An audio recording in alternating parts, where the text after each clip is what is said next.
అసలు మన దేశ రాజధానిలో ఏం జరుగుతుంది? జనవరి 1 నుంచి 15 తేదీ 2026 మధ్యలో 807 మిస్సింగ్ కేసులు నమోదయ్యాయి.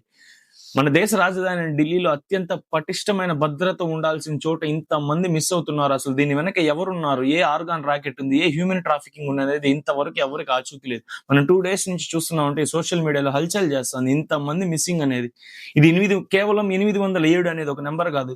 వీళ్ళ ఇళ్లల్లో వాళ్ళు చిన్న భిన్నం అయిపోయింటారు. ఈ పాటికి వాళ్ళు కనబడకోక ఎంతమంది వాళ్ళ తల్లులు గాని, తండ్రులు గాని, అన్నదమ్ములు గాని ఎంతో మంది సతమతం అయిపోతూ ఉంటారు.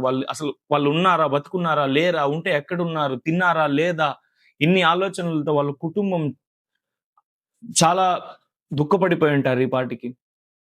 టైమ్స్ ఆఫ్ ఇండియా ప్రకారం స్టాటిస్టిక్స్ లో దీంట్లో 509 మంది ఆడవాళ్ళు, చిన్నపిల్లలు ఉంటే 239 మంది మగవాళ్ళు ఉన్నారు. ఇంతమంది అసలు ఏమవుతున్నారనేది తెలియట్లేదు. దీంట్లో 147 మంది మైనర్ బాలికలు ఉన్నారు. అసలు ఏ హ్యూమన్ ట్రాఫికింగ్ రాకెట్ దీని వెనక ఉంది? ఏ ఆర్గాన్ రాకెట్ దీని వెనక ఉందనేది ఇంతవరకు ఆచూకీ లేదు.